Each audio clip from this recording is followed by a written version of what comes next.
All right, looks like we're okay to get rolling here. Thanks for joining us, everyone, and welcome to tonight's show. This is the Xbox Roundtable Podcast, show number 194. We talk about, well, a whole lot of stuff going on the Xbox side of things, and a little bit more from around the game industry, you know, PlayStation, Nintendo, even a little bit of Stadia occasionally here and there, and so on.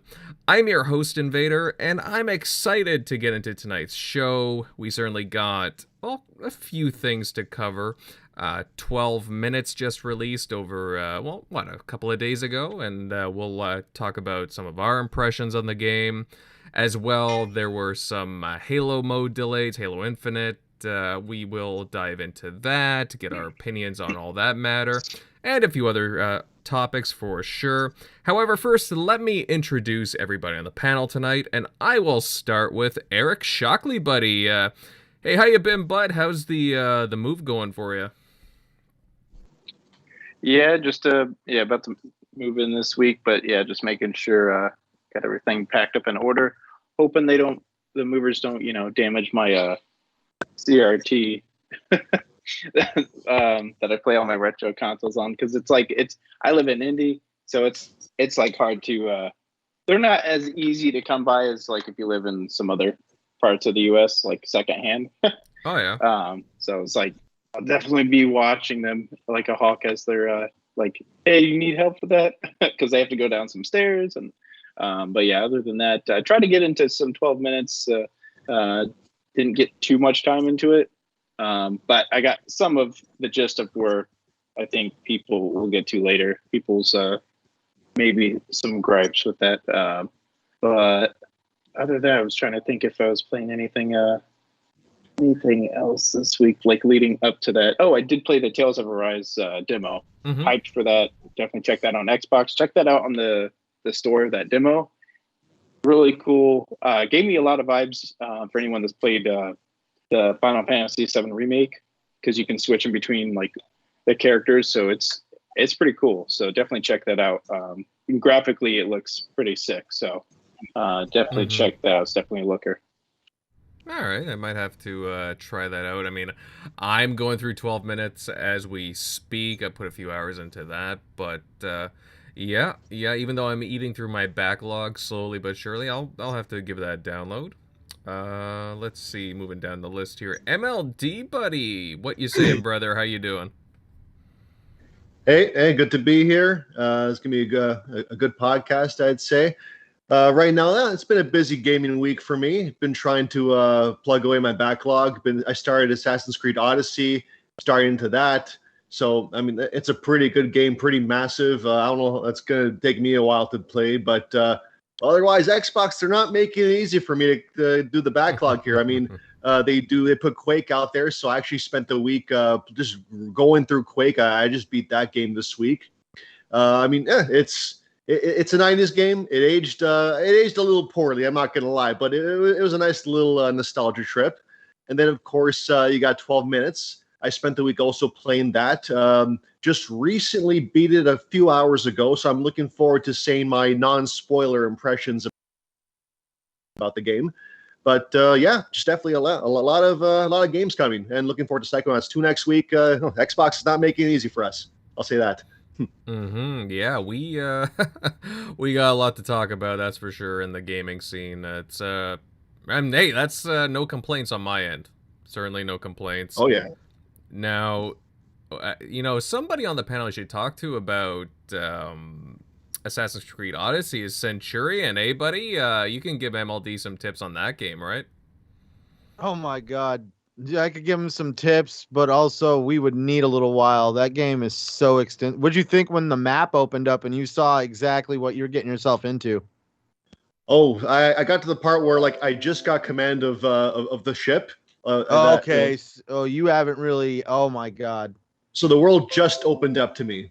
Well, the funny part is it opens up like halfway, and then you got to progress through the game to basically get your boat onto the other side of the damn ocean. And oh my God, it opens up from there. And did you ever play Black Flag? Well, I did play Black Flag, yes. Remember the pirate, like the pirating of Black Flag, where you'd go around and like pretty much sink ships and stuff like that. Yeah. That's pretty much what you're going to end up getting into with the whole boat thing. And your boat, you're able to upgrade your boat as you upgrade your character too. Your boat is like its own thing. So as you play the game, you can invest resources and other stuff that put like a better battering ram on the front of it and all sorts of stuff. Oh, I'll definitely do that because I actually had a lot of fun just ramming ships. I got the achievement for it too, like just cleaving a ship in half. Oh, you got one. You got to cleave one in half. That's always the fun one.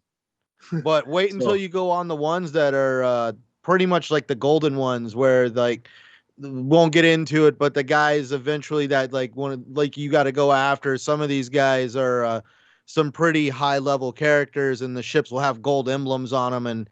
Those things, you just don't ram into them and take them out in one blow. We'll just say that. Yeah, okay. Got work cut out for me then. Thank you. Yeah, totally. Otherwise, Centurion, how's things at your end? I'm good, man. I've actually not been home for the past few days. That's where I was like, damn, I missed the whole launch of 12 minutes. Finally did knock Days Gone out of my backlog. No, I don't like go for like platinums, or I'm not an achievement hunter, but I do try to play the game as best I can. I did do 100% of the hordes and all the storylines in that game. I didn't leave no stone unturned. It was actually a decent game. I had fun with it. Definitely a noteworthy experience. And then I switched right back over to Xbox and hopped right in the Death's Door. All right. Death's Door. Yeah, I'm having some fun with that. I definitely reminds me of God, what is it? Link's Awakening. Oh, okay. All right, that's an interesting comparison. Yeah, I mean, we've been talking about it a bit, the past month or so on the show, but I haven't gone around to it. It would have been nice if it was on Game Pass, to be honest with you. It would be nice. It's also good. It's kind of funny. Not everything good has to be on game. Not everything has to be on Game Pass, and also a game like this, everybody would say, well, it needs Game Pass. It's good to see a game like this doesn't need Game Pass to actually get some words and some mouths out there and some hype going for it. So I would have to say no, it's not exactly like Link's Awakening, but it's reminding me of it because I mean, you find the objects, you're upgrading yourself, but I mean, it's just definitely just, God, there was times I almost was like going in a circle, but this is kind of like my first experience with like an indie game like this, and I'm actually having a great time. Also, some aggravating times because I'm having to like figure out how to defeat some of these guys, and I'm a very impatient person, and the idea of like, man, I really do not want to have to swat that thing like 30 times. Mm-hmm.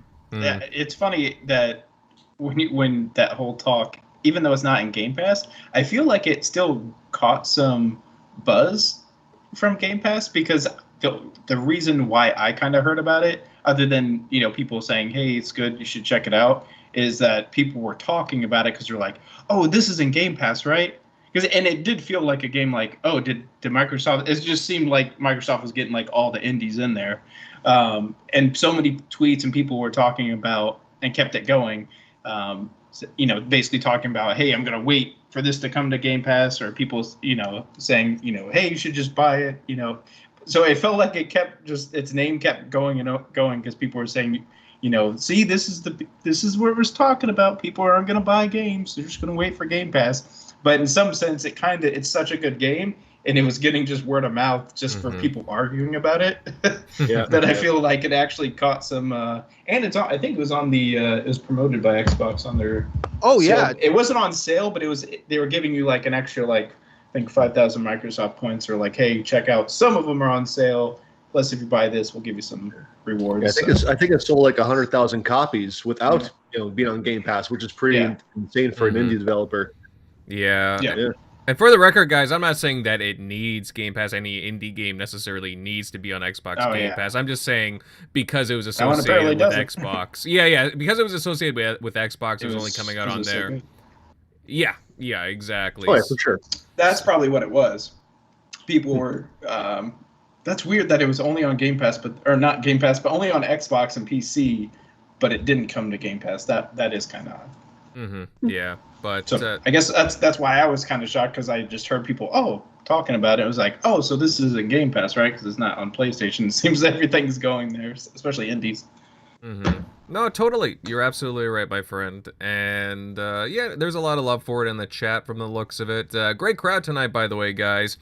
And just so you guys know, Tim Dog is kind of hunkered down in New York at the moment. The waves. Yeah, he's fighting the waves. Apparently, there's a big storm that rolled in on the East Coast over Connecticut and Long Island, New York, and all that. Not sure if it's like a hurricane or a tropical storm right now, but he's kind of hunkered down. I don't think he has electricity at the moment, so keep Tim in your prayers, I suppose. Actually, he sounds to be doing all right. Just he won't be with us tonight. But don't worry, he'll be with us next week. And I actually, before we get into everything, fellas, we have a bit of an announcement to make. If you haven't been paying attention to our social media, next Sunday, August 29th, we'll be joined by 12 Minutes game director Luis Antonio. We can't wait to talk to Luis about his game, and hopefully we can gain some more insight on the game's development. He can share some stories with us, and it's always nice to get the developer perspective on making these games, right? So I think it's pretty cool. And I'm just really happy that he wants to talk with us. So, tune in next Sunday for that. It'll be a little later show, by the way, 10:30 Eastern time. So, just be aware of that. We'll keep you posted for sure. But on that note, guys, we have, curious enough just to make a segue into 12 minutes. Speaking of which, let's talk about it, because it came out a few days ago, the 12 minutes game. And it seems to be pretty well received. I mean, as far as I can tell, I've been seeing on social media, people seem to be raving about it. I know that it's not everybody's cup of tea, obviously, but people have been trying it out. It's certainly an interesting game with an intriguing plot. I've been playing it, as I've said, as I know a few others on the panel have. MLD, buddy, obviously you said you beat it earlier today. What are your impressions of 12 minutes so far? Well, let's go from the top here. I guess I'm the kind of gamer that that the game is meant to appeal to by being on Game Pass. I probably wouldn't have played it if it wasn't, but I am so glad I did, because the game is definitely it's something unique. Like it's not something I've ever played before, and I'm a sucker for these time loop, Groundhog Day kind of games, where you get to approach the same situation and do it differently, see what you've learned, and that's exactly what the game is. It's also part hidden object kind of game, where it's a small apartment, but everything that you could pick up, random items. Some items have uses, some don't. At least some have more uses than others. And it's just a matter of, let's just go through the main premise of the first loop. You come home from work, your wife greets you, you guys have some dessert. She announces that she's pregnant, and she gives you a gift of baby clothes. But before you can really celebrate, a cop rings on the door, breaks the door in, and accuses the wife of murdering her own father. And then asks about where some watch is. And obviously she denies it. You'll know what's going on. And eventually, to get her a confession out of her, she strangles you, the husband who came home. And every time the cop gets at you, it loops back to when you just came home from work. So hence the 12-minute loop. And that's pretty cool. And then from there, it's just about dialogue options open up. You get to use things around the house to try and get things out of her. You try and eventually prove that you're in a time loop, but she's obviously not believing you. So you got to figure out ways to prove that all the time. There's a lot of you can do some random stuff that have no impact on the story. It's just, I will say, without spoiling anything, I will say you have to have some patience for it, because I did get stuck at a certain point. I just quite didn't figure out the specific things you have to do to get the story moving. But once you do, it's very rewarding. And the story, without spoiling, boy, does this story have a twist. Boy, does this story hit hard. So I feel like if you stick through it, it's gonna, it'll be worth it. Trust me. Now, my first playthrough was about 5 hours, give or take. And I think I only cracked one achievement throughout the whole time. So I think the game encourages you to play because there are multiple endings. So I will say that too. But so overall, though, I really enjoyed it. It's new. It's something unique. It's different. And again, I don't know how much it costs to buy it, but it's free. It's with Game Pass, and it was more than worth the time I put into it. And I'm glad I tried it. So yeah, that's it. Yeah, I think it's roughly $30 Canadian with tax. So it's not. So, not the most expensive title, but it's that it's right there. It's good size. It's 2 months of Game Pass Ultimate right there. And I played more than just that this month alone. So the value is definitely there. So I'm glad I tried it. Yeah, like I'm gonna try and keep this as spoiler free as possible because I don't want to be that guy, right? I'm a few hours into it, and like you, MLD, like I was kind of like stuck at one point, but it was funny. Like I had my girlfriend over last night, and I was like, all right, let me show you the game that I've been talking about 12 minutes. And she was like, oh, why don't you try that? Oh, and why don't you try this? And why don't you stab this? And I'm like, oh man, I'm like, I was going to get to that, but eventually as I like kept showing her stuff, she was getting so into it as well, just to see like what would happen and what kind of effects would happen, like the ripple effect of just changing, just like little things, right? And it was just like, it's really, I don't even know how to describe it. It's just so interesting because you really feel like you're a part of this ongoing thriller, and you just get so consumed by it. Oh yeah, for sure. Usually, I think the guy really planned for all the contingencies because in the games like this, the one thing that would take me out of the immersion is if the same lines were repeated over and over again. But when I did things a little bit different, and you try and carry that over into the next one, the dialogue is different. It's slightly different, but it's different enough to know that you are making a difference, that there are changes happening. The game's just not reusing the same voice lines over and over and over again. So it's that attention to detail that I really stuck out to me, and it really helped with the immersion, I'd say. Yeah, it was interesting, like how the dialogue, like once you do certain things, the dialogue opens up more too. Or even just like you keep going with a certain set of dialogue, and then one thing pops up and it changes instantly. Like I couldn't believe it. I did one thing differently, and it just opened up a huge, like, just an enormous, like, it's like a light bulb moment. It's like, oh my gosh, and then I can go and try this, and I can try and do that. I mean, for such a small game, again, you're confined to this apartment. There's only 2 rooms, there's a closet, or sorry, 3 rooms, I guess, and a closet. You wouldn't think that there's much to this game at first, but it's surprising. It's surprising. Again, guys, I'm not saying that this is a blockbuster title by any means. No, sir. However, it's a very engaging story. I'm not saying it's going to be for everybody, but if you're really into thrillers, if you're really into just like kind of mind twisting kind of titles and just kind of screwing around with the environment, oh, this is up your alley for sure. It's clever how they go about things, like Iron Mike is saying in the chat. I'm having fun exploring and just like screwing around with the environment and indirectly the characters too. It's just funny. What did you think of the voice acting, MLD? I mean, to me it seemed like, first rate, to be honest with you. I look forward to asking next week, actually, like how he got McAvoy and the Defoe to be voice actors in this game. And I think the girl, she's the lead from Star Wars movie, the new Star Wars ones, right? Yeah, Daisy Ridley, that's correct. That's right. Yeah, that's her name. I got to ask him how he roped them in, because I think Defoe was I think he was the one that stood out the most, because I don't know, his voice is just very unique, his voice. So I mean, I really gave the cop a lot more personality, I'd say. but obviously the voice acting was top notch. I'd say it was believable.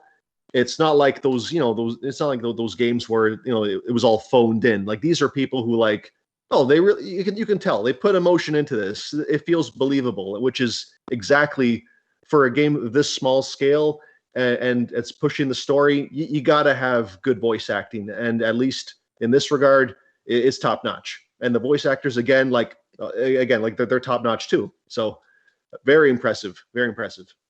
Mm-hmm. Yeah, I think, as the Indie Gamer just posted, I think it had a lot to do with Annapurna, but I would still love to know if, like you said, when we talk to Luis next week, if he had any say as to, like, what, like, actors, like, maybe, I don't know if he suggested anybody, or if there was, like, a few of them. And Annapurna was like, oh, hey, we're talking to so-and-so, and they were interested in doing this project. What do you think? And so on. I'd actually love to know if there was any other actors or actresses that may have been a part of this title. But I think so far, actually, I'm probably more impressed by Daisy Ridley right now than anybody else, just because, like, I don't know, maybe it's the accent, but, like, she does a really good job. She does a really good job of pulling everything off. And Willem Dafoe is fantastic. And again, there's only 3 characters, but yeah, James McAvoy does a really good job too. And I don't even know. I probably only haven't scratched the surface of the game just yet. Now, MLD, going over to you again, because, again, you're the one who's played the game here besides myself. What'd you think of the controls? They seemed okay enough. I mean, basically, you move the cursor around, and you press A to either move there or to interact. Yeah. And the controls could have been a little more smooth. I mean, sometimes I have to struggle with grabbing an item from my inventory and either combining it or maybe just dragging an item and making it interact with something in the apartment. But this is like the littlest nitpicks, I'd say. I mean, once you picked up the controls, you get used to it, you adapt. They don't change on you. That just is what it is. Sometimes you're at the edge of the closet. Maybe you're in the closet, or you're in some kind of room and you want to go into the other room, but you end up closing the door instead. But again, these were really rare times. Eventually, you just know where to click specifically in which area to get the result you want. But overall, though, yeah, I think the control scheme was pretty unique. Again, like, isometric style. Move the cursor over, press A to interact. That's why I'm linking this a lot to the hidden object kind of genres, which, again, it's not my forte. Like, I don't play those games, which is why it really stood out to me. Because, again, this genre I don't play it too often, but I'm glad I did. The controls were pretty good once you got used to them. Yeah, you see, that's just one thing that I'm just kind of, I don't want to say nitpicking, but I would say what my criticism would be is that I would say that it's more meant for, like, a point and click kind of, like, more, I don't want to say more of a PC, but it seems to be like it would be more comfortable doing it with like a mouse kind of a thing, whereas with the controller it can be a little off at times, like when I'm trying to move the stick over to certain doorways and the cursor and so on, and I'm trying to get the character to go into a doorway like let's say the washroom, and it just the guy closes the door instead of going in and so on. So it like, again, I'm not saying it like it's terrible by any means, but like it is a little cumbersome in the way that sometimes the characters can interact with objects or like the doors and so on. So I don't know, it would have been nice to see maybe having them clean that up a little bit, but I don't know, otherwise, I mean, the game, it's a simple game, but at the same time, just with the amount of stuff that can happen in the game is pretty wild. I mean, I don't think that this is much of a spoiler to any of you guys, but since you know that the game is 12 minutes, there's going to be a lot of dying from your character in the game. Let's just say there's going to be a lot of experimenting, to say the least. So the character that you control, the guy, he's expendable, to say the least. It might as well just been titled the Expendable Game. So. Oh yeah, I mean, to anyone watching, I tried a lot of ways to stab the cop. It does not go over very well. He overpowers you pretty easily. You gotta be a little more creative. I'll just say that. Mm-hmm. He's basically Agent 47. Actually, Yeah, pretty much. I was Actually- like, yes, I guess I should stop trying to stab him because this isn't working. I tried to hide, like, in the little closet. I'm like, cool, he might have his back turned. Okay, I'll get him here. But, you know, I should think it's not going to be that easy. They're not going to let you just, like, stab him from the back. So. Oh, I'm sorry, Shockley. You played a little bit of it, right? I played like 10 minutes of it, just to the point where like Not he's coming in and clocking me in the mouth, and I'm like, okay, well, let me see if I can get the jump on him. But yeah, I was like, it's not working. You need to find something else. Eventually, like if you die enough trying to stab him, he actually warps back to the beginning, and he ends up saying to himself,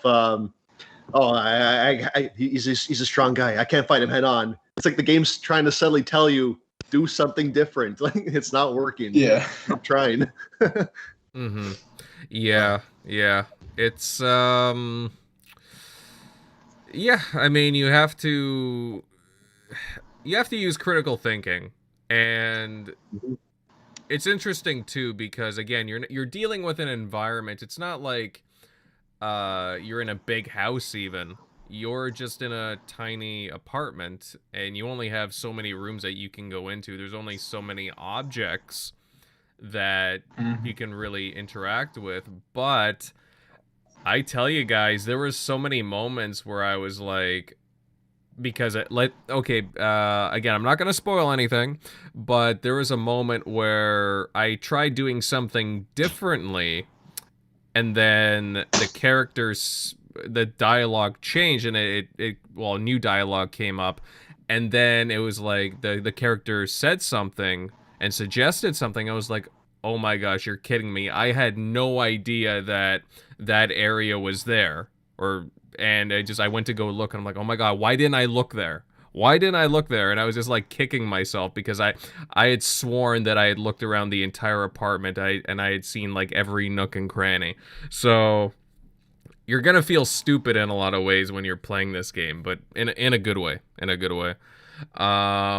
Shockley, I know you only spent 10 minutes with it, but did anything like really catch your eye? Like whether it be art style, acting? I did notice. Was that the floor from The Shining? The floor when you're walking. Oh, in the main lobby. Yeah, very very good. Similar, I'd say. I was like, this looks like that floor. I could swear that it is. But yeah, I'm just trying to think. Yeah, it's definitely kind of like a point and click, like choose your own adventure in a sense. But you kind of have to solve the puzzle, kind of like in a Groundhog, way, or Majora's Mask, things like that, where you have to you eventually get through it, and kind of you don't have it like a. I mean, there is kind of like a time frame as far as I noticed. Like, I only have a certain amount. I think it's like, actually, someone timed it, and I think they said it's actually like 10 minutes and not 12. I'm not sure if that's true or not, but that's what I had been hearing. But so you have a little bit of time to figure out the room. Okay, what haven't I tried to do first, or whatever. You start going through the room and finding new things and interacting before that guy first comes in, so you start to get more dialogue. So it's just more you're digging, and then if you die, you loop back. Now you know more about, okay, this is what happened this time if I did that. So you just get more knowledge as it goes along. So you just kind of have to have patience with it, from what I'm hearing. Because I think Hope Law that I follow, he said it's 0 out of 10 is what he gave it. He's like, if I could give it a negative score, I would. What? Really? Yeah, that's where I was like, dang. So it's really polarizing. People really either really like it, or they really hate it. But I think it's 80. I think it's 83 or 85 on Metacritic last time I looked. But check right now. Overall, it's definitely higher rating than some of the past Game Pass entries. So overall, people are liking it. But I did see there is some polarizing. And he's definitely one that I would think, he's pretty partial. So I was like, damn. let's see, it's 78 on X on Series X and 79 on PC. So overall, so it's a pretty good game. Yeah. Yeah, I mean, I took a browse at the Metacritic, but like it's kind of all over the place at the moment, especially with the like the user reviews, and I don't know, just like again, I don't think that this is gonna be a game for everybody. It's gonna fill a Someone in the chat said -4 out of 10 is my score. Ooh, oh, other Zinc. Really? I mean, like, don't get me wrong, but like, if you're being honest, I'll understand. It's not your cup of tea. I get it. Now I'm intrigued. I need to finish it this week before our interview. I will say you need a little bit of patience because almost everyone will hit a wall, and it's up to you whether you want to see it through or just like say, hey, it's not for me. But hey, there's nothing wrong with that either. If it's not for you, it's not for you. But it's just a matter of what you do when you hit that wall. That you'll know what to do next. So I'll just say that.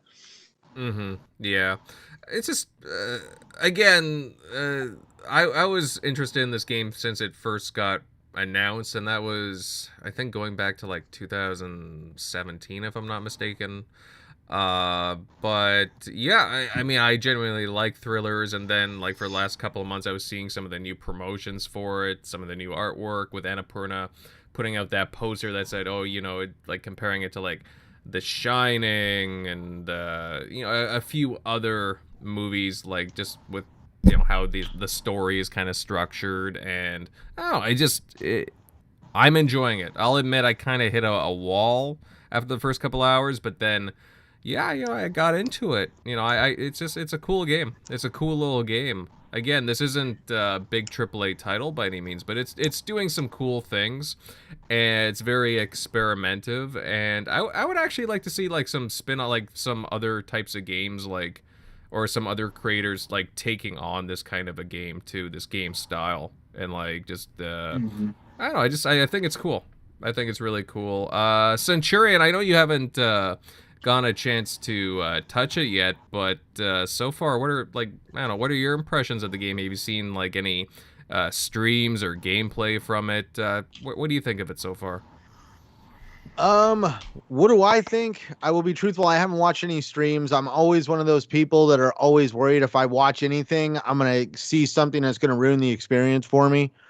But what I have seen from the trailers and the stuff that I've watched when it came to developer videos, I guess it kind of intrigued me, and just the whole idea of why is this person stuck in a 12-minute loop? I got to know why.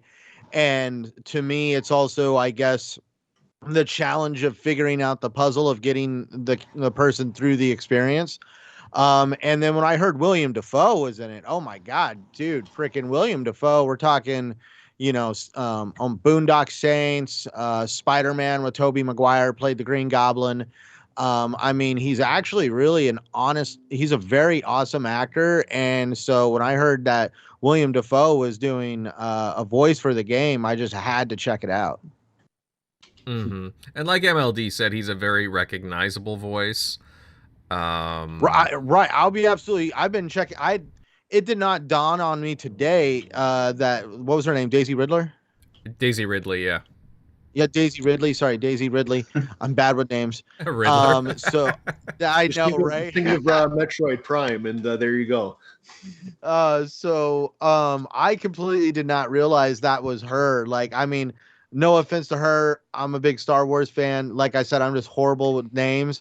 William Dafoe, for me, though, I mean, I'd say one of those iconic moments is because everybody's talking about he's playing a police officer in the game, I guess. I heard someone talk about that. Wait, is sorry. that what General MLD said? Did General LD say that he's like voicing a police officer? That's at least the setup, yeah. Yes. Well, did anybody here see the Boondock Saints? When he was the police officer, and he is just like the most dramatic thing walking in the police department. He goes out in the street and starts shooting shots in the air. He is a very charismatic actor. And I mean, I have to play this game just for that sheer fact alone. But back on to Daisy, it didn't even dawn on me that she was in the game. Oh yeah, like her voice is so different. Even McAvoy's voice is a little different. I wouldn't have. I think they're doing known it was American them. accents. Yeah, I wouldn't have known it was them unless I read their names. Whereas Willem Dafoe, you can, Oh, you could spot you can't that. hide his like, voice. It's like Christopher Walken. Like it's like you hear it, you know it. It's like, dude, it blows my mind. I watch enough stuff on actors on how some British actors that normally speak with a British accent, in the middle of the interview, they're like, "Stop with your British accent," and they stop and they go totally what they call American, no accent whatsoever, and it completely throws you off. You actually, it blows my mind on how just somebody chooses to speak, even though they know multiple ways of speaking.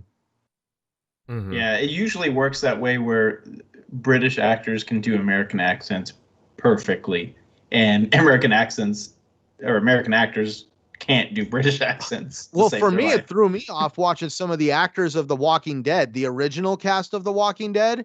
A lot of the actors were like British, and when they came out of character and they went full British, you're like, wait a minute, what? Yeah. Mm-hmm. yeah. Yeah. Now, MLD, I'll swing this back to you. Would you consider this? I mean, since you beat it earlier, would you say that this is like a must-have title to try? Like, would you suggest this to a lot of people who are into like heavily narrative-based games? It's definitely a must try. Must play if you're a Game Pass subscriber. And I mean, if you're just looking for something unique to play, that's not really that's out of your comfort zone. Yes, I'd say it's definitely something worth looking at. So yeah, well, I mean that's pretty much it. I mean, again, Game Pass subscriber, wholeheartedly recommend.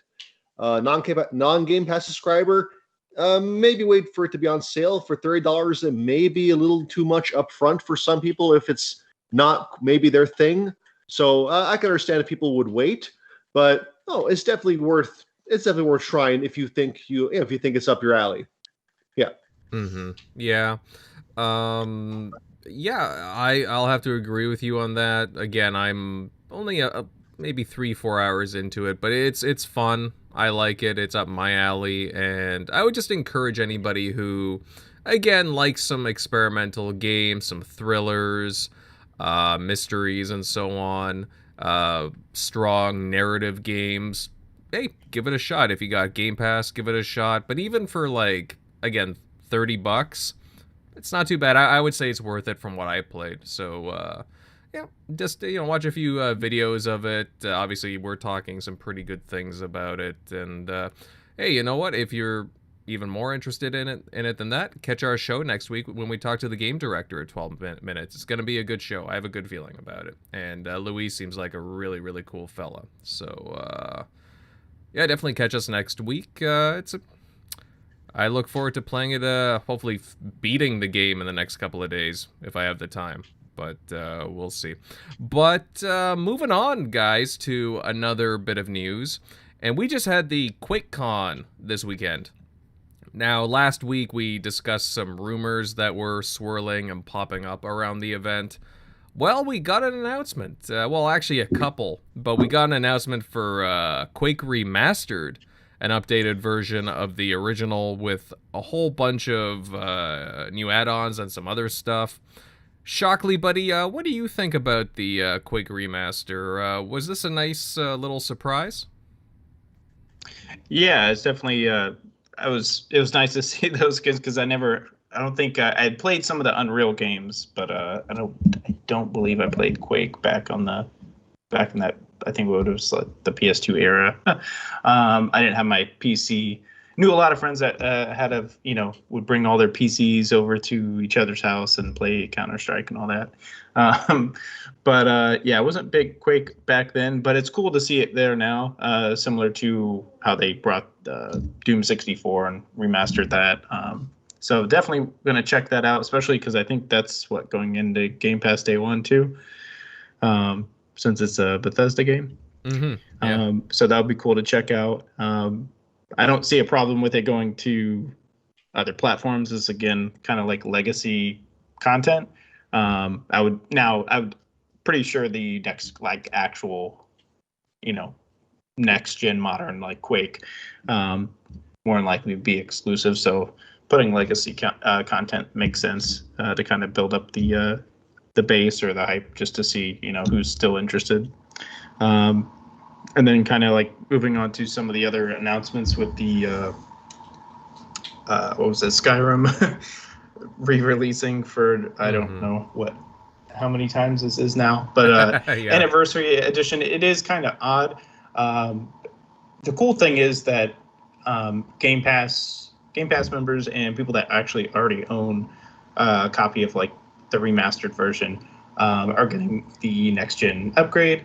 So you can either just stick with that or Game Pass right now. Really, the only extra like bonus, it seems, is kind of like some of the just extra, like I think it was just extra mod or content, just extra stuff from the community that's being put into it. Club. Yeah, Creation yeah, Club, that's Creation Club's content. So I don't even know if that's worth any of that. So I mean, at least you're getting the next gen upgrade. They're not, it's not just the remastered version and then nothing else. So they're actually still putting work into that. So that's cool. That part's supposed to be free. And just trying to see what else was in the. Checked out some of the Deathloop. Deathloop was looking pretty good. They gave a little bit more detail, like on the characters that kind of have their, more individuality. So definitely check that out. But hopefully we'll see that. Hopefully that hits its target this year, so we see it next year. So it seems that everything's getting either pushed back, as we'll get to later, or delayed. But other than that, cool to see Quake and see that like returning.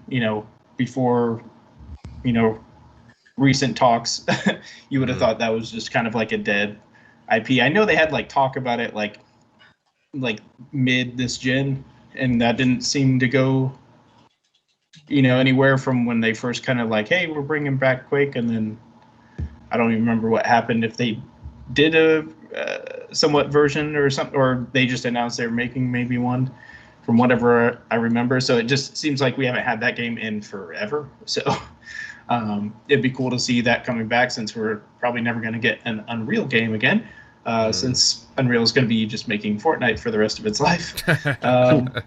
Yeah. So the space is there. So, but yeah, seems to be pretty cool. Right. Yeah, no, lots of nice little announcements here at QuakeCon. Just again, touching on the Quake Remaster. It comes with all the expansions, including a brand new one created by Machine Games.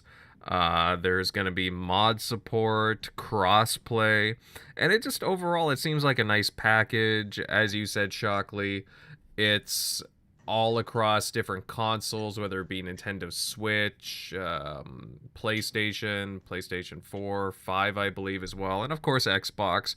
And hey, dropping day one there as soon as it got announced into Game Pass, that was pretty classy. But we also got Quake 2 and Quake 3 Arena also added to Game Pass. I'm pretty sure that's just for the PC, if I'm not mistaken, the PC Game Pass. I could be mistaken. Is the 360 That's version? right. That one's still not backwards compatible, is it? Oh yeah, Quake 4. Yeah, I was looking forward to that one, but I don't know. Hopefully that comes eventually. Yeah, because MLD, you were saying that you had. Did you actually like play through and beat Quake as soon as it got announced? I did. I also played that this week. Now, granted, I only beat the base game, like the one that shipped. There's 4 episodes that shipped with the base game back in the 90s. There's all these other expansions. I didn't play that. I think I'm done with Quake 1. I mean, because again, the gameplay was cool, but I don't think it aged as well as, say, the original Doom and Doom 2 did, like the pixelated versions of Doom. I'd say that has aged better. But I even tried the multiplayer too. The multiplayer is pretty chaotic, but basically, long story short, first one to get the rocket launcher wins. Let's just say that. But if it is up your alley though, there's like overall 5. You got the base game, you got at least 4 expansions on top of that. So the base game took me about 4 hours to beat every level, every episode of 4 episodes.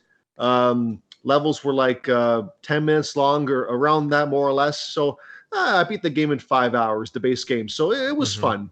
But if you want to play more, you got those episodes. So I will say I am waiting. Hopefully they can bring Quake 2 and 3 to console sometime soon, because I am looking forward to just blazing through those as well. And hopefully Quake 4 again sometime in the future. But it is nice to know that, because, Game Pass, first-party games, when they're there, they're there. They never leave. So it's nice to see that Quake now has a permanent home and will get, it will be discovered by, by younger gamers and, gamers that maybe missed out back in the day. So it is nice that they're, increasing the value aspect with this, franchise and bring it back. Yeah, and that's the thing too that you bring up, MLD, is that a lot of people, I mean, Quake used to be a really big name back in the day, like late 90s, early thousands, and they just kind of, I want to say, just kind of dropped off, to say the least. And it really deserves some more attention. I'm not saying I was the biggest Quake fan, but like I remember when Quake was really big, and yeah, now that it has a home with Xbox, and people can discover it on Game Pass, where it's just, again, easy access. I mean, it's kind of nice that people just have that availability to try this treasured classic. So, and like you said, lots of content. Actually, I even think for an add-on, I could be mistaken. Did I see the N64 version of the game there? Like, oh yeah, like it was weird. You had the I didn't do it, but you had the option to download it. Yeah, that's as right. Well, yeah, it was a bit tweaked, a little bit different, but yeah, it gave you that option, which that's pretty cool. Yeah, I remember seeing that. Somebody posted that. I was like, oh yeah, that's the N64 version. No way. I just found that kind of interesting. But yeah, again, I'm all like, I really like that Xbox puts all their first party stuff into Game Pass. Again, not trying to advertise for Game Pass, but I really do think that that's pretty fantastic, being able just to try everything out there.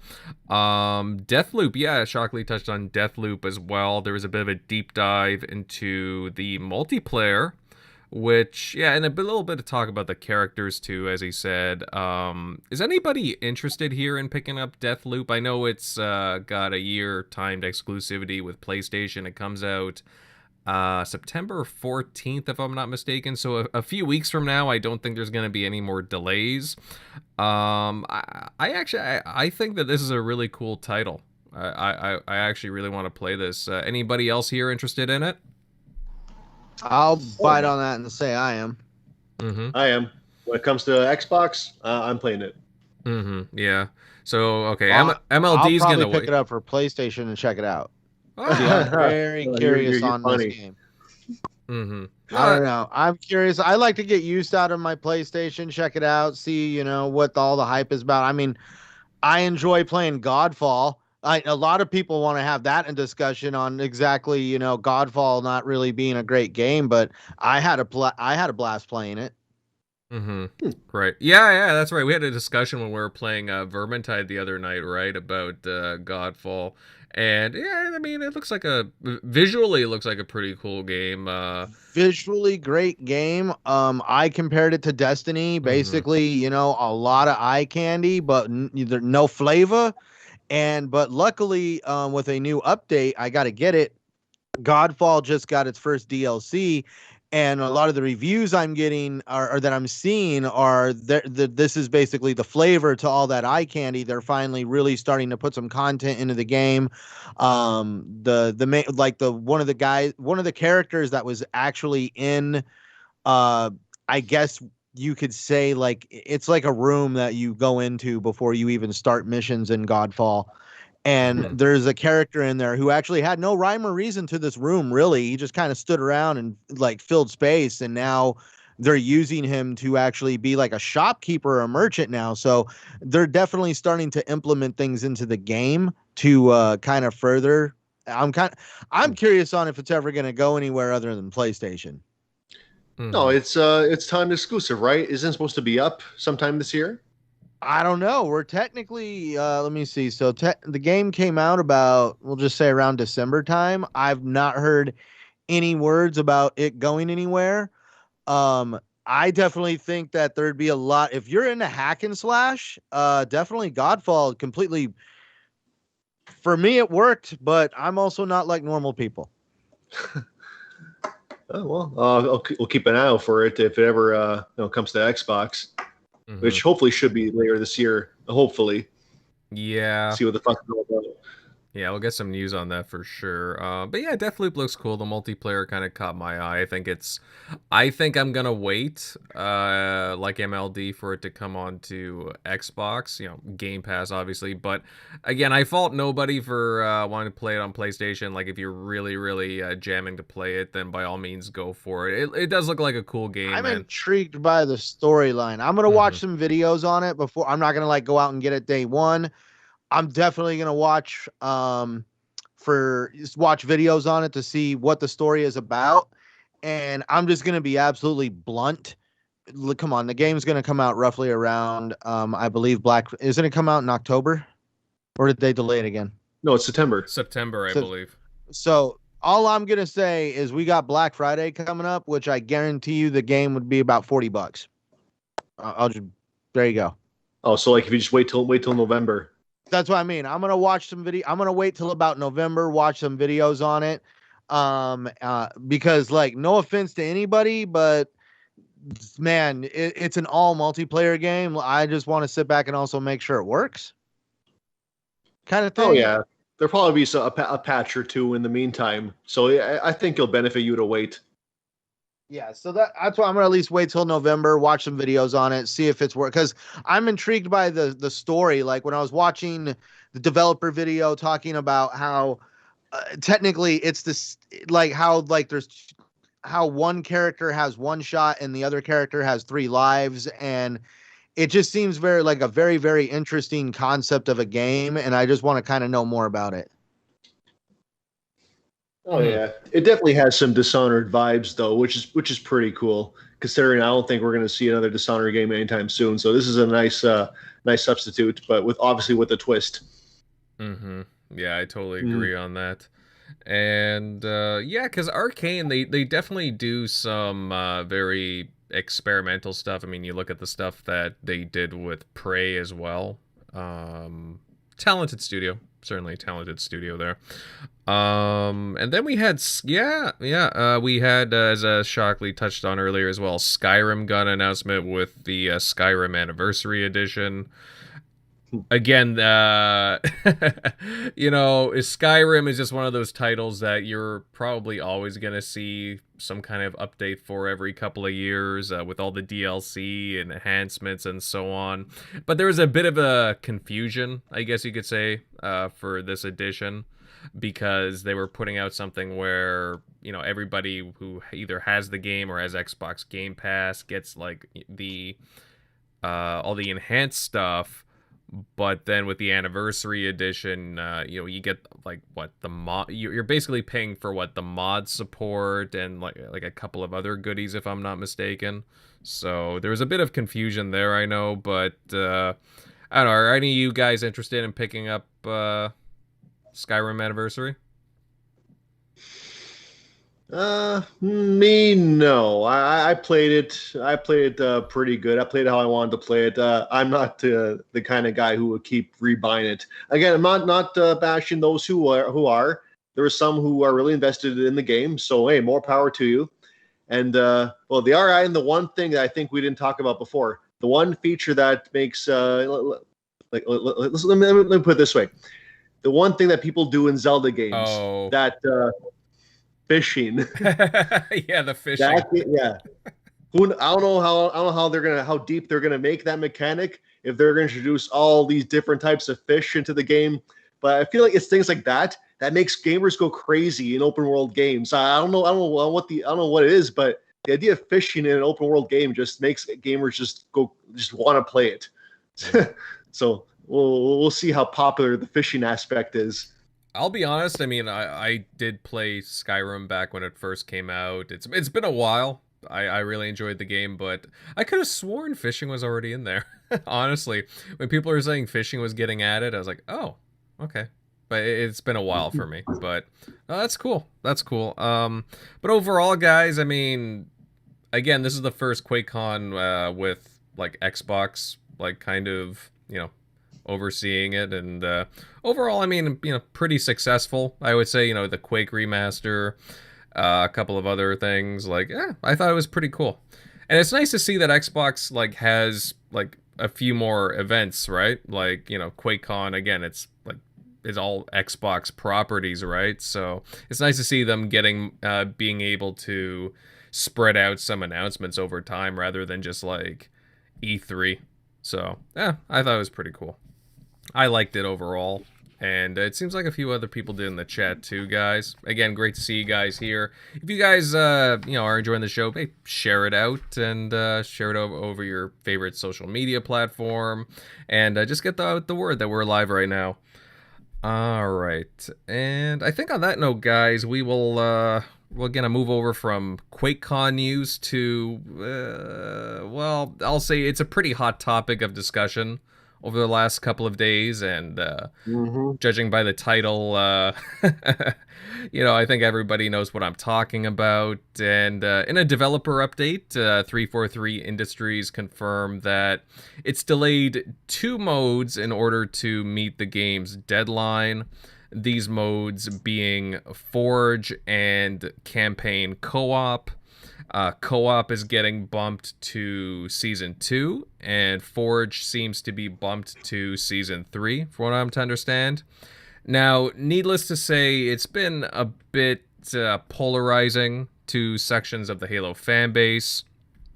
Obviously, we've touched on delays a little bit, like we were kind of thinking about, a few things maybe getting delayed on previous episodes. There's many sides to this, right? And I totally understand all, aspects of the Halo fan base and community here. But Centurion, buddy, I'll hit you up with this one first. What do you think about Forge and Co-op getting delayed? Well, okay. Wow. I see, when I don't know how to really feel, because when I read the article, I'm going to be absolutely blunt and honest. I did not use Forge very heavily. Back in the day, at least the people I played with, when I would sit around and craft multiplayer maps and stuff like that, nobody ever wanted to play them, so I never wasted my time too much into them. No, I'm not saying that it is a waste of time. I just personally never had anybody that would want to play them. And then when it comes to the co-op, though, like, I remember lots and lots of co-op multiplayer. I mean, going around, at least on Halo 3, and collecting the skulls, playing Halo 5 with some friends on the co-op. So that was kind of a little bit of a shock to me. Is it going to deter me from getting the game? No. And that's where I never really looked forward to. I never enjoy playing games like that with friends to begin with. Generally, when I play them co-op, it's to kind of mess around or help somebody get through the game that doesn't care about the story. But for me, when I'm looking for that meat and potatoes moment where I'm really enjoying the story, I'll flip my Xbox on Do Not Disturb or offline. You guys won't even know I'll exist. And I'm going to sit down and really get into this story. And that's where, for me, the co-op thing only matters to moments when I'm going to be kind of just screwing around with the game, which is why I feel completely unaffected by this situation. But I look out on Twitter, I see there's plenty of examples of people out there all talking about how they don't get to sit down with their significant others, loved ones, kids, best friends, all sorts of people not able to play co-op experiences that they were looking forward to, which is where this is definitely, it is what it is. This is definitely a miss for Halo and 343. I'm going to be blunt. Does 343 need to be replaced? No. But when you kind of drop the ball, you need to be called out on it. At my job, when I drop the ball, I mean, I've made a mistake sometimes. I'll be upfront. There was a mistake I once cost my job $2,000 in the matter of an hour. Screwed up that bad. $2,000 in the hole, gone. Oof. And I mean, like, I've had to walk up and eat moments like that. Do I deserve to lose my job? No. But I definitely deserve the reprimanding that came with that, because I should have paid better attention, realized that something was wrong. But that's where we live and learn. And definitely I feel that 343 has done a lot of learning. They've definitely kind of they've righted the ship, in my opinion. They've done a good job of at least making us feel a lot more comfortable with this being a Halo experience we're all going to enjoy. But it is very unfortunate and regrettable, though, that definitely the co-op experience for sure, in my opinion, is the big one. The Forge one is definitely for the hardcore, but definitely not exactly a good thing for this whole experience. Because, I mean, the co-op was probably something that a lot of people were really looking forward to. Mm-hmm. Now, I know a lot of the guys want to chime in here, but I would like to add that, I mean, Forge is something that I don't think like the majority of people who play Halo are gonna like test out, but Forge definitely. Have any of us touched Forge? I'll let you finish though. Oh no! I have. I'll admit Okay. I have screwed around with it a bit. Am I a big Forge guy? No, I will totally admit that.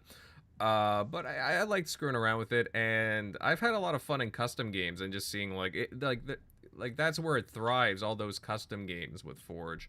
It is a smaller segment of the Halo fan base for sure, but I mean it's still. It's definitely a bit of a sizable one though within the community itself, and they're very passionate about it, and I think it's grown as the different iterations of Halo have as time has gone on with each iteration of Halo. It's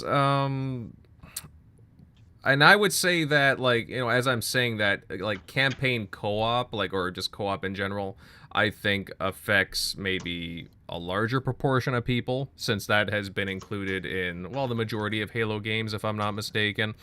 But I can understand, like, this is, you know, it's kind of dividing. I understand. I want to play Halo Infinite as soon as it comes out. It sounds like they're sticking to the end of the year release window from the sounds of it. They still haven't given us a release date. It would be nice if they gave us that at Gamescom, but still no word on that yet. But I mean, you know, it's a bummer. It's definitely a bummer. Not just one mode, but like 2 features that will be left from day one. Yeah, Eric, why don't you share your thoughts with us? I know you have a few points you'd like to make on this. Yeah, I think it's definitely warranted. Anybody, you know, definitely let your voice be heard. Give them, you know, criticism, whether you want it delayed, not delayed. Maybe they'll delay it like you want. That's totally fine. The only thing that was kind of just like rubbing me the wrong way was the like constant like, and people were just using it as kind of like a weapon. They saw blood in the water and would just, you know, for whatever reason, just like lash out and just, you know, call 343 trash. They're garbage. Like they're not, you know, talented, or this what you know what happens with Game Pass. But and the only reason I brought up like The Last of Us in it is that some of those same people are the same people you can go back to that Naughty Dog tweet when they 5 months before Last of Us 2 original release date was supposed to drop. February 2020 is when it was officially supposed to drop. But 5 months before that, they told us, hey, that multiplayer, the factions that we promised, you know, multiplayer that's been in all of our games since Uncharted 2, it was in Last of Us 1 and Remastered with that factions, which was really loved. They knew they had a big fan base around it, and they were asked about it in 2018 and promised it was coming. And they knew that wasn't going to be ready for 2020, kind of like in the same situation, like, yeah, that's not going to be ready. And in the same instance, 343 is going to, you know, they're making the tough decision that they don't take lightly, and like, hey, we're going to release this game, and a few months later, you know, eventually Forge will come, or, you know, co-op after 90 days, you know, we're going to nail down what we think is at least, you know, something we can live with as far as a complete single player story a complete multiplayer full of content, more content than any other Halo before it. And in the same breath, you had, Naughty Dog take the factions and delay that because they want to put more into it, make its own standalone thing. So they know it's popular. So it's not just like people just saying that was just a bonus mode. No one plays Last of Us for multiplayer. Obviously, they've seen the numbers and they know they're putting so much more resources into it. It's been 2 years since that announcement. 2 years. So it's going to be, by the time it releases next spring, we haven't heard a word on it since that announcement 2 years ago, almost to the dot. And so it's if we haven't heard even a word of how it's going, it's probably not dropping before its anniversary, 2-year anniversary of Last of Us 2. So it's taking, they're putting out a lot of extra time into it. So was that game unfinished? It was a promised mode that all their games for the past, almost a decade had multiplayer, and they stripped it. You didn't get factions 2, but everybody was okay with it then. They weren't called the naughty gods as they're called, weren't called. Everybody, literally, if you can go back to that tweet, almost everybody is saying, yeah, it's totally fine with that's, we're cool, that's totally okay. So that's the only thing kind of rubbed me the wrong way. But I mean, I don't think it's as big as what people say, like especially with Forge. Like Forge came delayed a few months on Halo 5. I don't think I heard a peep. And I think it's more so the co-op. If the co-op part was coming day one, I don't think this would even be that big of an issue. So I don't think, Forge is the real kicker. It's just being added to it. But I mean, I don't think it's the right decision to delay it, 90 days to get the co-op in there. Because I understand people aren't going to have that launch. And I get it. It's a tough break. And I'm not saying give your money. Then vote with your wallet. Don't give your money day one. Wait the 90 days. I mean, people are saying, hey, how do I avoid spoilers? I'm sorry. There'll be spoilers probably weeks leading up to that game. You're not going to avoid them. Period. You're going to see them regardless. You better just be off social media. I mean, and I would say, maybe. Play it, run through the campaign. This is a different game, like in the sense that it's an open world, and there's going to be so much more content. You might, it's a different. It's not like the other Halo games where you're just going through a linear path, small corridors. You're going to actually want to explore a lot more, and because you can do, go off and you're off in one direction, and so I don't think it's going to hurt you to play through it once. Through the campaign to, as a single player story, unless you just hate single player games. Is that, if that's the case? And if anything, with the first, everybody was like, hey, that's how I got into Halo was the co-op. Yeah. And how many times did you replay that? Did you just play it once and you're like, man, that's what got me into Halo. And I only replayed the campaign once and co-op? No. Especially Halo CE, I played that a crap ton. Didn't play Halo 2 co-op because that co-op to me sucked because they totally changed the respawn. They changed the respawn. The whole point about it is like a lot of us, the majority, I would say probably can't beat the game on Legendary solo by themselves, especially with the Jackals. But that's the cool aspect of it. Hey, I can at least get some of that Legendary taste, because I can beat it Legendary with co-op. Well, they flipped that in Halo 2, whereas if one of you dies, you both wipe. So it just makes it harder. If anything, I have to worry about not just me dying, but one of the Jackals taking out 2 targets. So it's like they have twice the chance taking you out.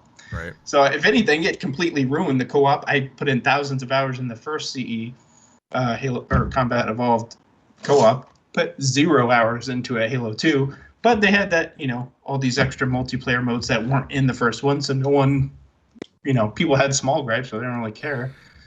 I think 90 days it'll be there. I mean, if it's not, then definitely scream from the mountaintops. And if the content on day one isn't rock solid, it has to be. That part they have to lock down. If that's what they need to, make sure that's, crisp, everything's buttoned up, and this is a solid first player, single player story. It works. How they're going to get the whole open world aspect of it to work. If they just nail that, I saw they did show some footage you could see just in the background. I think they were probably testing out the co-op. It kind of looked, or they had 4 setups there.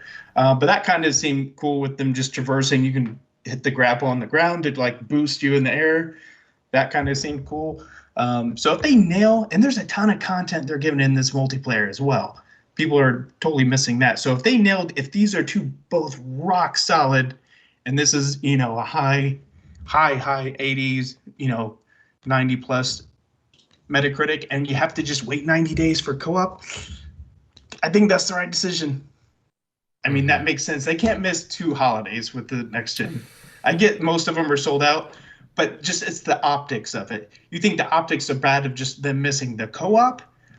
No, optics would be worse if, the Halo 2 or Halo Infinite just completely misses 2 holiday seasons. That's, to me, worse. Well, then I would, just to add on to that, Shock, I think you bring up a very good point with that. However, I'll say that, they were originally intending to launch it last year, and it just kind of makes me wonder what content was ready then, right? So I think the content was ready, as you kind of posted with the, I think it was just in a different scope of how that game was going to play and how the the single player was going to work, where it was kind of not well connected, where it seems like if that dev post is true, it seems like when Staten took over, he was like, wait, this is just kind of open and everywhere. Halo still kind of needs, hey, you need to still progress in a way. This isn't like Skyrim where you play for, 10,000 hours and and never beat the story like I did. So they still want you to go through the story in a sense, hit certain points. And apparently when he came in, they were going to release a game. It just may have not been the Halo game that we wanted. Kind of like Halo 5 wasn't the Halo game that we all wanted, even though that game was polished and that was an outstanding game. It was just story-wise that kind of fell flat. Yes. And that's where people were pissed. If that story nailed, that game is a high 90s and maybe one game of the year. If that story was, nailed down. Everything else about it was great. It was a great looker, and the multiplayer was pretty solid. I will say that, yeah, I did post that in our little DM there, the Reddit comment. I mean, again, who knows with these anonymous comments? It's really hard to say. The one thing that I will say, though, and I do agree with this because I've always thought about Joe Staten like this, he'll rein them in. As soon as he took over, I kind of, figured that, he would have control over... what goes on, with the studio and just the overall arching story and how the game was, because that's his baby. He made Halo, he helped made Halo what it is. And, if he saw some things that he didn't like, well, either, rework this or back to the drawing board with a few other things. Because when I saw them, again, when they showed a little bit of cinematic this past summer for Halo Infinite, I'm like, you know what, that's a Joe Staten thing. I totally think that he oversaw that cinematic right there. It just seemed like he had his touch on it, and everybody knows Joe Staten's storytelling. He has it has a certain feel to it, the way that he does it. Man, again, guys, I'm not a developer. I know that a few developers listen to the show as well. It's, I don't want to I definitely don't want to get down on 343 because I think that there's been enough of that going on around different forums and social media and so on. I'd rather not jam rude comments down their throat. But I mean, some criticism could go their way because I would like to be consistent and keep consistent with some things that I've said before on the show. And, I didn't want to repeat of Halo 5 when Forge got launched 2 months later. Ultimately, I mean, like I'm have a few different minds with this delay, but ultimately it doesn't look great announcing this when the game's gonna come out in about, I mean, we presume 2-3 months from now. And again, they delay Forge again. And, you know, fans just thought that 343 would make better on some things and that this version of Halo would be a little more complete this time around. Like, I mean, you'll have to admit, guys, like 343 sort of does have a track record of leaving out some staple things. I think in Halo 4 Theater was added in later on, which, okay, I mean, that's fair. You know, they tried some new things with Spartan Op and so on.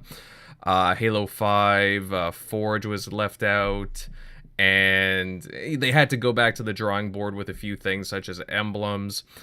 And now we're getting, again, Forge pushed back, like way back from the looks of it. Each season's supposed to be like 3 months, I think, if I'm not mistaken. Yeah. So it's like, yeah, so we're talking about Forge maybe like 9 months out, 8 to 9 months out. So I mean, that is a long wait. Yeah. You know, and there is a Forge community out there, guys. I mean, there's sites and communities dedicated to Forge, so I do have to take that into account. I know not everybody's a Forge guy, but I do have to sort of stick up for the Forge guys. That being said, if the package that we're getting in November or whenever the game comes out later this year, if it's a rock solid campaign, super polished, that the majority of us like, and what we expect it to be, if the multiplayer has all kinds of modes and like some new stuff, like for all, we could get Invasion. If we have, like, I don't know, they haven't talked about Firefight. If Firefight's in there, I will be thrilled to bits. Enough stuff to keep us busy. Obviously, big team battles is going to be in there. If they have a lot of maps, they haven't talked about how many maps we'll be getting yet. If they have enough content there at launch to keep us busy, then it's not as bad, I'll admit. Like, I won't be complaining. Like, it's again, it's not so much me complaining, but I don't think that a lot of people will mind, just as long as the content is there. And I think one issue too, guys, is that, like, again, 343 has been very silent on a lot of things, so I really do hope that, like, for Gamescom, they show us a little bit more campaign. We get to hear about more flight testing for Halo Infinite multiplayer, and just get some more details on what exactly we will be getting at launch. So, I mean, that's just my thoughts. MLD, what do you think about this whole delay thing? Well, a lot of thoughts going around my head. Hopefully, I can communicate them well enough. Right. Yeah, it's just, I mean, again, let's go from the top here. Forge, I think we all agree it's more of a niche thing that people use, but the ones that do use it are very creative, very passionate. It's essential for the long-term life of the game, like, custom games, stuff like that. But if this game's going to be supported for years down the road, I think that waiting 6-8 months, I think in the end it won't be a deal breaker ultimately. And I think I have a feeling that Forge is more ambitious than many of us realize. Like, if you're going to take things up a notch from Halo 5 with let's just say programmable AI, because now that bots are in the game, they might integrate that into Forge as well. So there's a lot more possibilities to work with. So I think when we do hear about Forge, it's going to blow us away. But I think that there's more than enough content to keep us busy until it does come out. So Forge isn't that big of a deal, long term, considering that this is going to be a game supported for many years. Now, co-op. I co-op every Halo game once. Like Halo 5, I co-opted it with we did like a 4-player online co-op.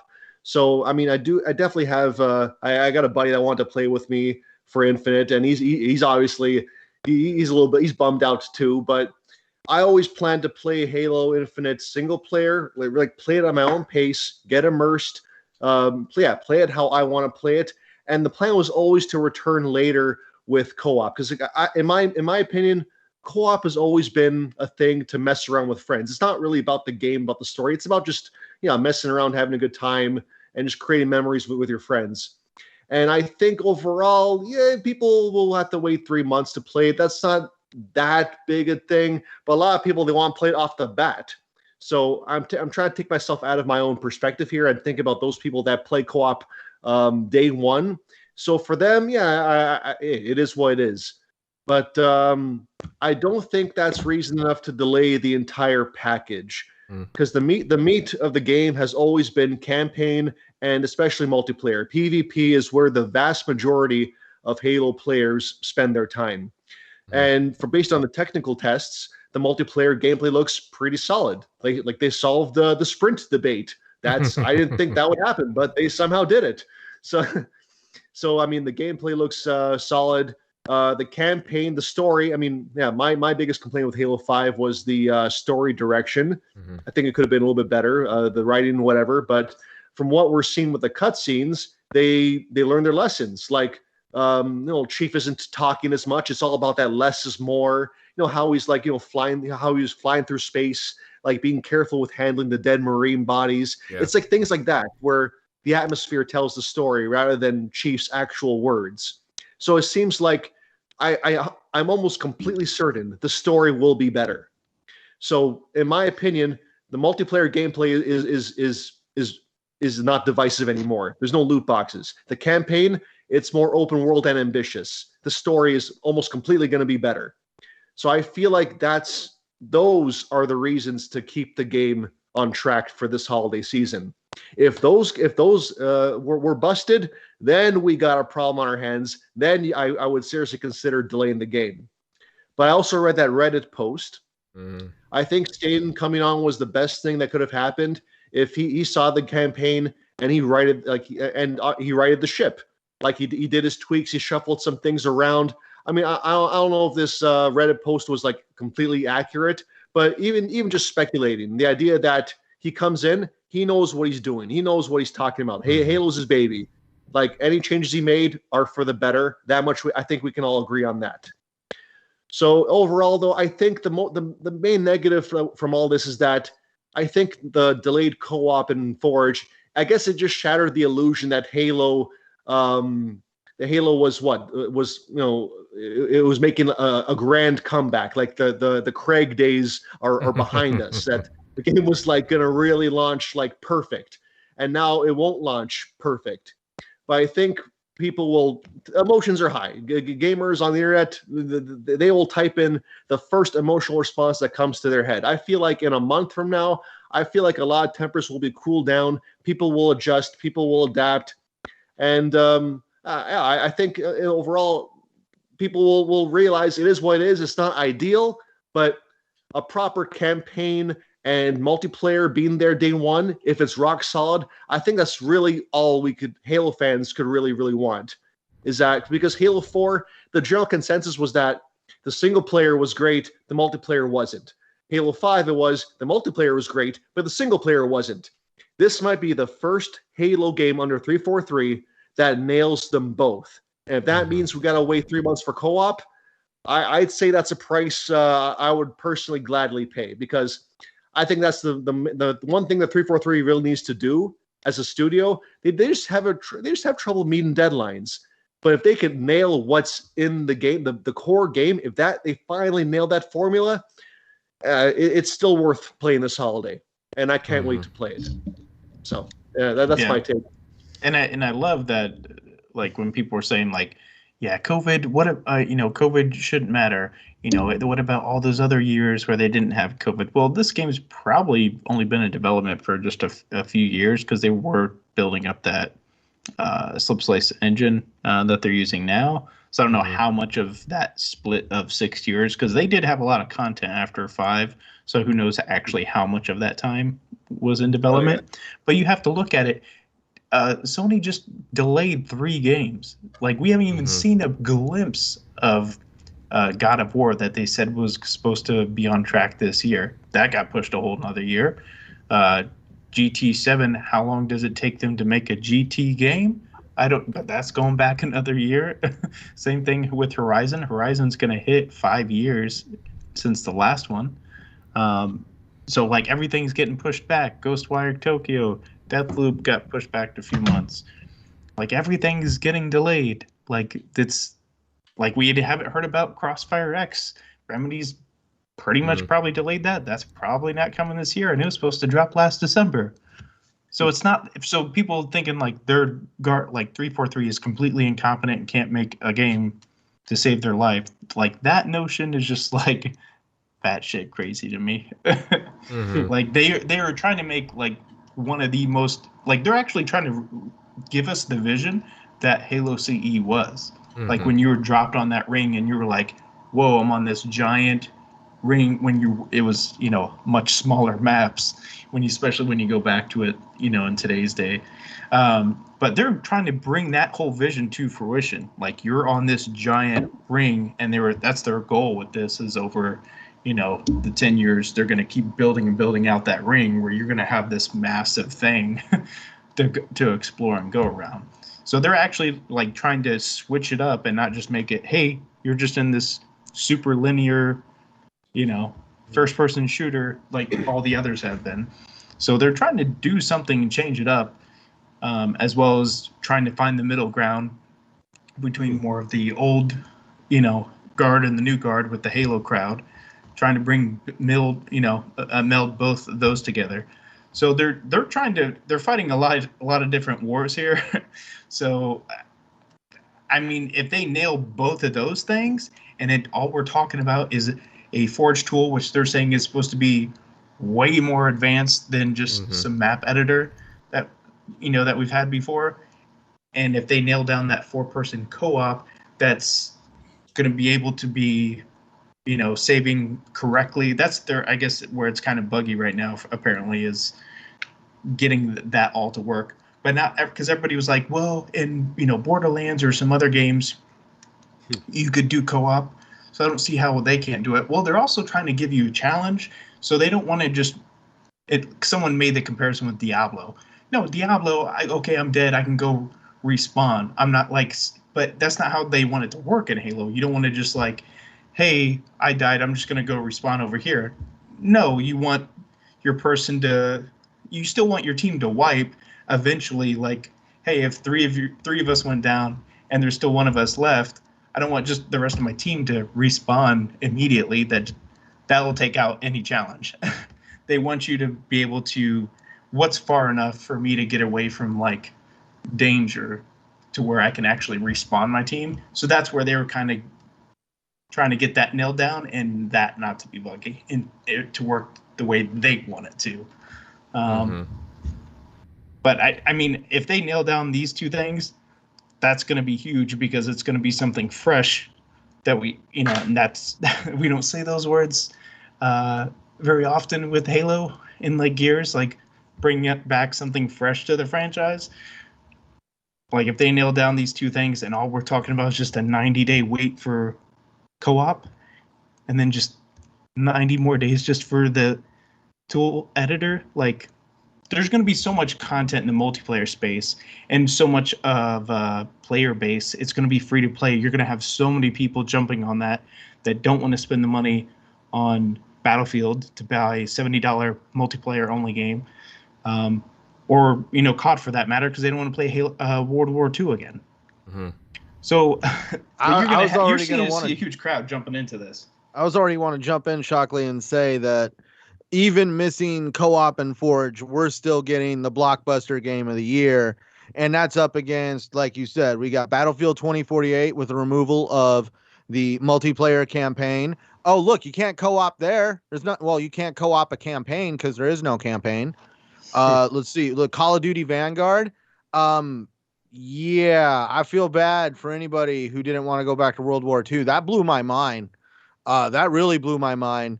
I mean, the whole community has like fundamentally all got together and said, please do something modern. No more World War II. And they're like, well, we did World War II again. Wow. Okay, cool. So I'm just saying that we're still getting the blockbuster game of the year, even though it's lacking these issues.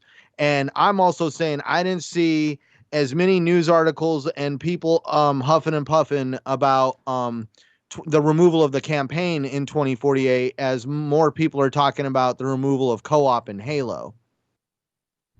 Mhm. Yeah, it's true. Yeah. Yeah, no. Yeah, which one's worse? Completely stripping out the entire multiplayer of Last of Us 2, or just a 90-day wait? Because they're not even committing that you're getting that factions multiplayer. Oh, dude, I think if you bought Last of Us 2, they're not. No one's saying that. I'll say it like right now. Let's put like money we don't on even it. know if it's going to hit the 2-year mark. Pool. It might be 3 years. We should start a pool on that, on how many people really think that they're trying to charge you $10 for director's cuts. You already know that they love charging money for stuff. You know damn well you're going to get that little notice. It's like, hey, would you like factions on your game? $29.99 or something like that, or they're just going to charge you for it. And I will completely chuckle at that. And that's where I'm not as many. Like, if you're going to let one game pass, you need to let another game. It's like the whole idea of like being fair and equal. They didn't come out with factions. This isn't coming out with co-op. I feel like that's a much smaller, minute problem than the fact that, like Shockley said, this is an entire multiplayer missing versus a mode missing. Yeah, but I think there's a legitimate now a culture difference between a PlayStation fan and an Xbox fan. We almost expect there to be multiplayer in our first party games, whereas they view multiplayer as like a if it's there, no big deal. It's weird. So and seeing them have that defense online is just very confusing. So it's like, what? So you admit openly that multiplayer means nothing to you? Then why are you complaining about Halo, a game that you don't intend to play? Like, I don't get it. And I think MLD they both made the. Yeah, go ahead. Oh no, yeah, I'll just jump in quickly, Shockley. I think MLD makes a solid point too. It's just that because MLD had made the point that again, Xbox is known for having campaign and solid multiplayer with a lot of their big titles, and really to encapsulate Halo, again, people are used to just having these traditional packages of campaign multiplayer, and then Halo over the years has added on even more to that, such as Firefight, which is an offshoot of multiplayer, I guess you could say, theater mode, forge mode. It's a fantastic package all rolled into one, and Halo Infinite is going for more for better or for worse, a more service-based, service-oriented, games as a service title.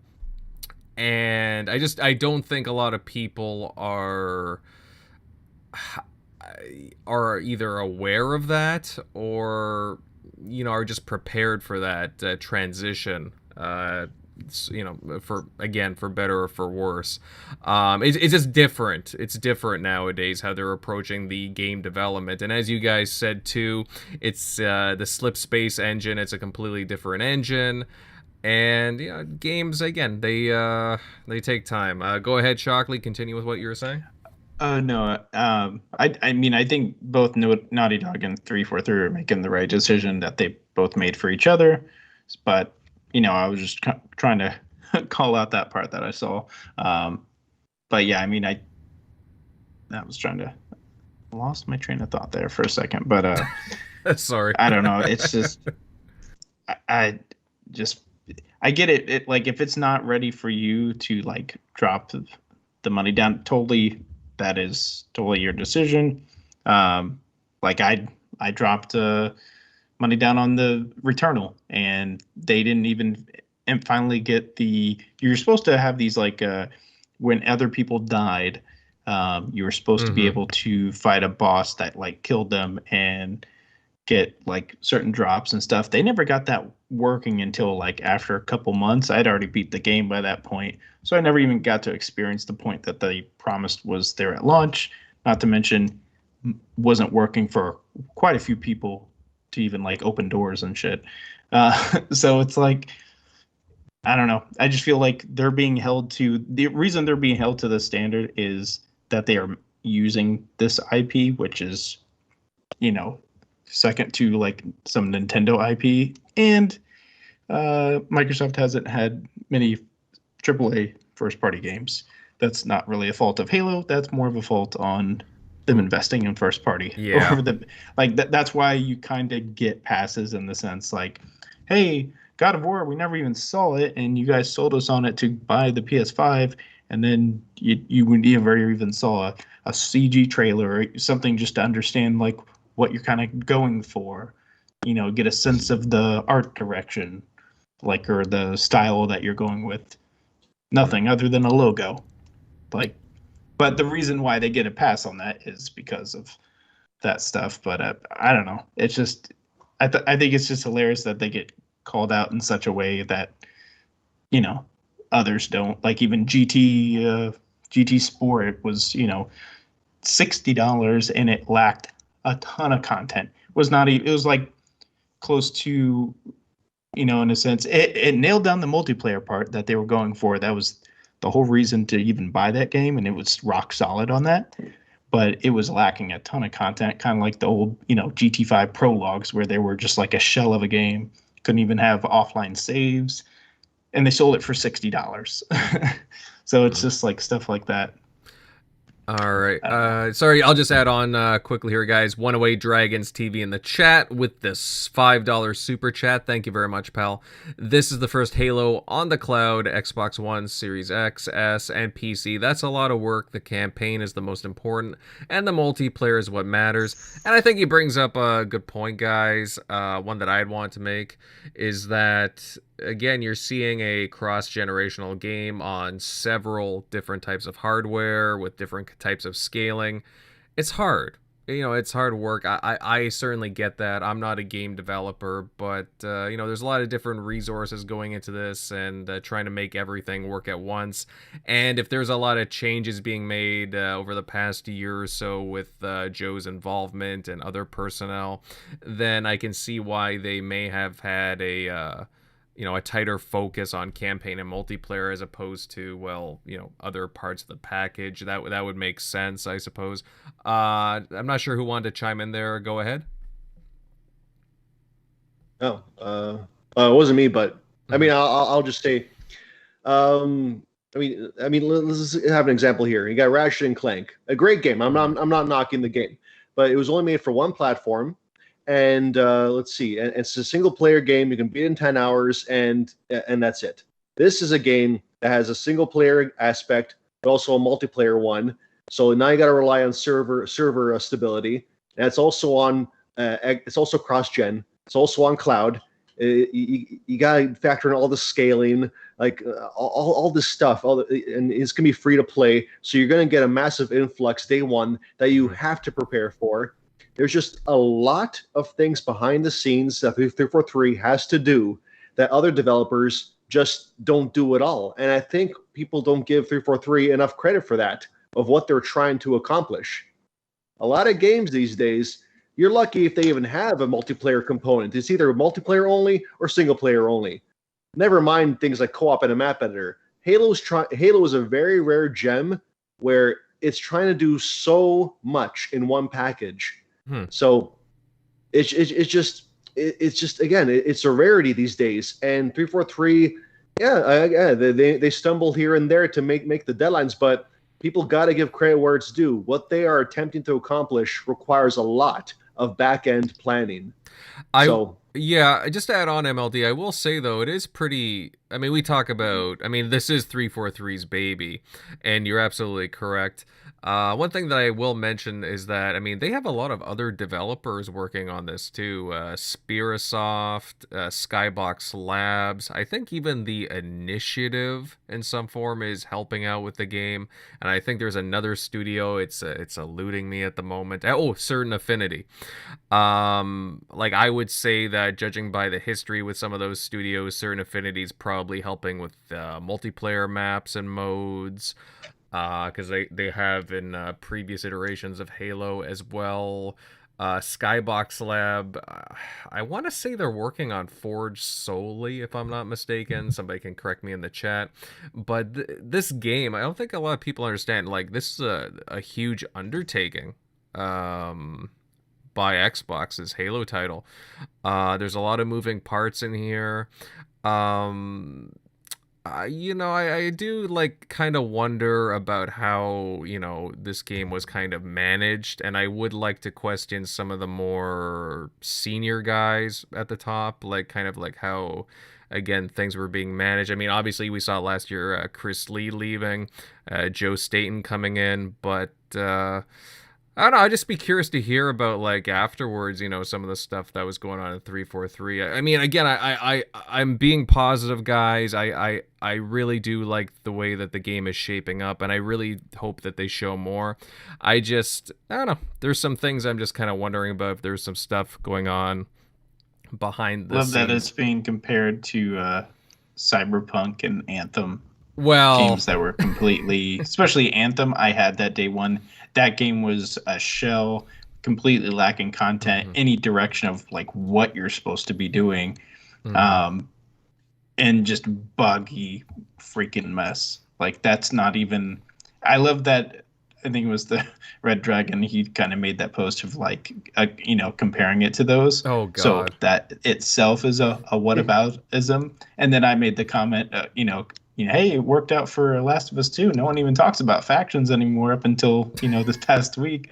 But then he made I can't believe, people were talking about, comparing it to Last of Us 2. It's not even a comparison, hashtag whataboutism. I'm like, we have no your idea. Literal tweet was a whataboutism comparing it to Anthem, which doesn't even make sense, the comparison, and we don't even know. Sure, if it releases completely broken, you are valid in that. We don't know that. We can assume is that they've made that decision because they feel like they can nail down what they have and release the stuff that's, not working right now. Release it not broken. They could just package it in there and it'd be a buggy mess like Anthem was when you tried to link up with people. Yeah, they could just do that. That would be a good Anthem comparison. But they're not doing that. They're making sure what they are releasing is rock solid, like Staten was saying. Otherwise, that's what can give you, because I think some people are saying, well, then, we don't even know what quality this part of the game is going to be. And I'm like, well, I think it's fair to assume this part's going to be probably, pretty good lockdown quality, because if it wasn't, then there doesn't make sense for them to not just throw the co-op in there. Because, hey, it's on Game Pass. Hey, if it's buggy a little bit, just like Master Chief Collection was, and people get over it and we'll patch it and it'll be okay after a couple months. They could totally just do that, and some people, just like when I was playing Returnal, some people have a horrible time, some people be okay and probably not have an issue. They could totally do that, but they're making the point of saying, hey, we're going to release what's working rock solid now, and we're going to leave out these two things, just factions, a tool to make things, and co-op, just campaign co-op. You can still play multiplayer split screen. You can still have your parties like old times, link up whatever you want to do and make a LAN party, whatever you want to do. But I definitely think people have to give them the props if they nail down these two things. And it's like they really bring Halo back, and the multiplayer and the single player is a new, fresh experience. And people say they're garbage after that just because the co-op's not there. I think you need to reevaluate what. Don't talk about games anymore because that's not your forte. Right. That would be a ridiculous statement. Not only if they nail both of those things down, hey, given the landscape, it might win Game of the Year. So they'd be pissed if they saw 343 get a Game of the Year nod or a win, because right now there's not much else. Yeah. Other than Resident Evil Village, that's about it. Don't you dare say Returnal over that, because I played Returnal. If now given this could be a buggy mess too, we'll find out. But if it isn't, Returnal was missing content they promised and just didn't even work day one. For a couple weeks, they would patch, and then that would erase my run. Oh, I remember because that. That was a fiasco. They would hey, don't we just released that patch, don't download it, it's gonna wipe your shit. They were they had 4 or 5 patches. It was ridiculous. So I'm gonna say no on that one. Maybe that store will win. Maybe this will be an indie year, but Yeah. I mean, from what I'm hearing, it's great. But Yeah, That's that's two right. cents on it. No. Hey, indies are having a strong showing this year for sure, and indie games continue to impress me by far, with the amount of creativity that go into them, despite the manpower. But yeah, guys, I mean, Halo Infinite, I'm obviously really excited for this title, regardless. I hope we see some stuff in the coming week at Gamescom, just to, like, kind of offset things, some of these delays, just to, again, see, some little tidbits, what's going on. But yeah, either way, I'm looking forward to it, and you gotta give 343 a chance here, I think. And with regards to Forge, I mean, I think that this Forge is going to be a huge upgrade from some of the things that I've been hearing. I mean, again, I'm not going to, like, spoil anything, but I've looked at some of the leaks, and yeah, let's just say that if things become true, it's things look pretty good and on the upside, to say the least. Does anybody else have anything else to say before we move on? I'll take that as a no. Those leaks you were talking about, are those the leaks that people keep trying to spam me on Twitter? I don't know what people have been spamming you on Twitter, to be honest with you, but I mean, guys, you know me, I won't say anything, even in our DM. I won't, like, utter a thing about leaks, because that's not fair to anybody, and I wouldn't do that. But let's just say that there's some things to be hopeful about MLD. Some things that you may approve of. I'll just put it like that. Oh, sounds good to me. But, okay. But again, I won't give any more details, because that just wouldn't be fair. But guys, I think on that note, we're gonna end things off. And I gotta say, really, really good show tonight, fellas. We had a really good chat. We certainly had a great discussion. Talking about QuakeCon. Our impressions of 12 minutes, and of course the latest Halo Infinite news with the delays and whatnot. And of course, I have to give a huge shout out to everyone that joined us tonight. Thank you, guys. You know who you are, all the guys in the chat. We really appreciate you guys sticking with us, listening to us banter about games and whatnot, and just appreciated by the TXR crew overall. If you guys happen to really enjoy the show, hey, consider leaving a like, subbing to the channel, and sharing this out across social media. That would be greatly helpful. And with all that said, let's get to the show outros, and I will lead over to Centurion. Buddy, I really appreciated your insight tonight. Great commentary. Where can everybody follow you at? Yeah, guys, great show tonight. Totally had a great time. Thank you to everybody out there in the chat for tuning in, listening, and giving feedback here in the chat. For those interested in wanting to find me, you can find me at Centurion1307. You can locate me on Twitter, Xbox Live, and of course YouTube. You can also find me right here every Sunday night on the TXR Podcast. And shameless plug real quick, I'm getting ready to release a video on Atomic Heart. I keep wanting to call it something else. I don't know why. But Atomic Heart, I mean, has anybody else seen this game? Anybody here check this game out? Oh, yeah, it gives me BioShock vibes. Oh, yeah, that's right, yeah. So, yeah, now, again, I told Invader, I don't try to do stuff like this. I even consulted Invader when I realized what this thing was going to turn into a 22-minute marathon, because I was able to put a lot of stuff together. I even sat and watched a lot of interviews in Russian and had to read all the subtitles. And I mean, this game looks really fun. I've got a lot of story. I've got definitely some good ideas on what gameplay and everything's going to be like. But then I also couldn't believe the development of this game and some of the trials and tribulations that this game has gone through. Mm-hmm. Well, yeah, you had shown me, some clips. I know you were talking about it to me for a while now. I'm excited for the title Centurion. Atomic Heart, I've spoken about on the show for a while now. It's a title that excites me. It looks like something refreshing that the game industry could really use. I mean, like Shockley said, it does give BioShock vibes, but at the same time, I don't know. There's just like it just generally feels like very fresh to me. Oh, I'm just really excited. We've got BioShock vibes, definitely. There's definitely, obviously, not to go into it or hog the end of the show, but we've got quick time events. So we've got like almost Doom style melee combat where, if you get too close to an enemy, you got to kind of button smash to get out of it, or you finish them off and do some button smashing to do the finisher move or whatnot.